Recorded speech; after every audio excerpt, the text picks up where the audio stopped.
नमस्कार भाइयों बहनों, मैं आपका मल्होत्रा भाई क्राइम की कहानी के नए एपिसोड में आप सभी लोगों का स्वागत है। कहानी में आगे बढ़ने से पहले चैनल को सब्सक्राइब कर कर बेल आइकॉन जरूर दबाएं ताकि मेरे हर वीडियो का नोटिफिकेशन आपको मिल जाए। तो चलिए आज की कहानी शुरू करते हैं। पति की प्रेमिका, पत्नी का विरोध और खौफनाक साजिश। दोस्तों के साथ मिलकर किया मर्डर, पुलिस को सुनाई झूठी कहानी। संगीन वारदात की जानकारी मिलते ही जिला पुलिस हरकत में आ गई। फौरन उस शख्स के बताए गए इलाके में पुलिस ने छानबीन शुरू कर दी। जब पुलिस ने इलाके में लगे सीसीटीवी कैमरों की फुटेज की जांच की तो उन्हें उसमें कोई चार पहिया वाहन नहीं मिला जिसमें वे यात्रा करने का दावा कर रहे थे। मध्य प्रदेश के जबलपुर में पुलिस ने एक महिला के सनसनीखेज कत्ल का खुलासा कर दिया है। उस महिला का कातिल कोई और नहीं बल्कि उसका पति ही निकला। पुलिस ने उस शख्स को उसकी पत्नी की हत्या करने और फिर पुलिस को गुमराह करने के आरोप में गिरफ्तार कर लिया है। लूट की कहानी। दरअसल हाल ही में पुलिस को सूचना मिली थी कि एक महिला के साथ लूटपाट के बाद उसकी हत्या कर दी गई है। जबलपुर के पुलिस अधीक्षक आदित्य प्रताप सिंह ने बताया कि पुलिस को एक शख्स ने बताया था कि लुटेरों ने उसकी पत्नी का पर्स और आभूषण छीनने की कोशिश की और विरोध करने पर साड़ी से उसका गला घोंट दिया। सीसीटीवी फुटेज में नहीं मिली कार। इस संगीन वारदात की जानकारी मिलते ही जिला पुलिस हरकत में आ गई। फौरन उस शख्स के बताए गए इलाके में पुलिस ने छानबीन शुरू कर दी। पुलिस अधीक्षक आदित्य प्रताप सिंह के मुताबिक जब उनकी टीम ने इलाके में लगे सीसीटीवी कैमरों की फुटेज की जांच की तो उन्हें उसमें कोई चार पहिया वाहन नहीं मिला जिसमें वे यात्रा करने का दावा कर रहे थे। आरोपी ने पुलिस को सुनाई थी ये कहानी। इसके बाद पुलिस ने इलाके में रहने वाले तमाम लोगों से पूछताछ की तो स्थानीय निवासियों ने भी ऐसी किसी भी घटना की जानकारी से होने से साफ इनकार कर दिया। बस इसी के बाद पुलिस का माथा ठनका। असल में उस महिला के पति ने पुलिस को बताया था कि जब वे दोनों अपनी कार से शनिवार की रात माढ़ोताल इलाके से होकर गुजर रहे थे तब मोटरसाइकिल सवार बदमाशों ने लूट के इरादे से उन पर हमला किया और विरोध करने पर उनकी पत्नी का गला घोंट दिया। पूछताछ में खुला कत्ल का राज। एसपी आदित्य प्रताप सिंह ने इस मामले में जानकारी देते हुए पीटीआई को बताया कि इस जानकारी के बाद पुलिस ने महिला के पति शुभम से पूछताछ की। पहले तो वो इधर उधर की बात करता रहा, लेकिन पुलिस ने सख्ती की तो उसने सच उगल दिया।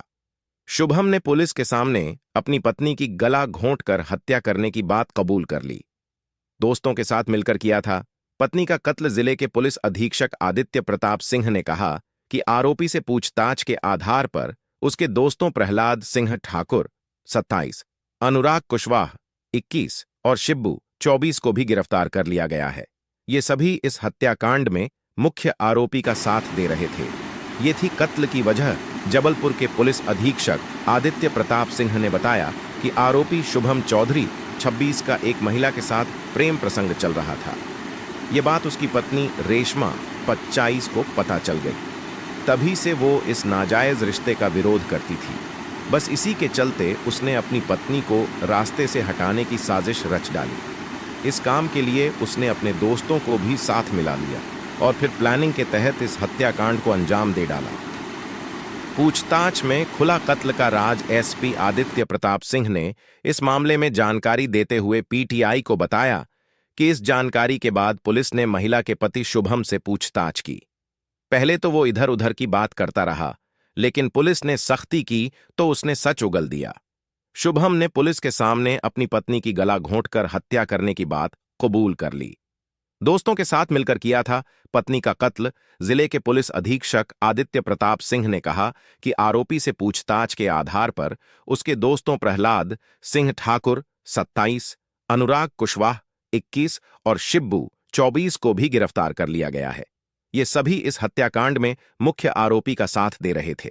ये थी कत्ल की वजह। जबलपुर के पुलिस अधीक्षक आदित्य प्रताप सिंह ने बताया कि आरोपी शुभम चौधरी 26 का एक महिला के साथ प्रेम प्रसंग चल रहा था। यह बात उसकी पत्नी रेशमा 25 को पता चल गई। तभी से वो इस नाजायज रिश्ते का विरोध करती थी। बस इसी के चलते उसने अपनी पत्नी को रास्ते से हटाने की साजिश रच डाली। इस काम के लिए उसने अपने दोस्तों को भी साथ मिला लिया और फिर प्लानिंग के तहत इस हत्याकांड को अंजाम दे डाला। यह है रेशमा मर्डर केस की असली कहानी। पुलिस पूछताछ में इस हत्याकांड की जो असली कहानी सामने आई, उसे सुनकर पुलिस वाले भी स्तब्ध रह गए। शनिवार को ससुराल जाने के बहाने जब शुभम अपनी पत्नी को लेकर निकला तो वो पहले उसे पाठ बाबा मंदिर की तरफ लेकर गया, वहां दर्शन कराए और फिर खमारियां थाने के मढ़ई रांझी के तरफ से ससुराल जाने की बात कही। रास्ते में प्लानिंग के मुताबिक शुभम के 3 दोस्त पहले से ही उनका इंतजार कर रहे थे। उसने दोस्तों को अपनी गाड़ी में बिठा लिया और रांझी के पास वो अपने बेटे के साथ गाड़ी से उतर गया, जबकि उसके दोस्तों ने गला घोंटकर शुभम की पत्नी रेशमा की जान ले ली। इसके बाद वो लाश लेकर फिर से आगे निकले और फिर करीब 20 किलोमीटर की दूरी तय कर वो माढ़ोताल के मारघटाई गए। वहां उन्होंने एक जगह पर लूटपाट का ड्रामा किया और इसके तहत उन्होंने न सिर्फ शुभम की गाड़ी के शीशे पत्थरों से चटका दिए, बल्कि उसके सिर पर पत्थर मारकर उसे लहूलुहान कर दिया ताकि उस पर कोई शक न करे। लेकिन इसके बावजूद मोबाइल फोन की लोकेशन, शुभम की बातों, मौका ए वारदात पर लूटपाट होने के कोई भी निशान या चश्मदीद के ना मिलने से आखिरकार इस मामले का खुलासा हो ही गया। पुलिस ने शुभम के साथ उसके 3 दोस्तों को भी गिरफ्तार कर लिया। कहानी अंत तक देखने के लिए धन्यवाद।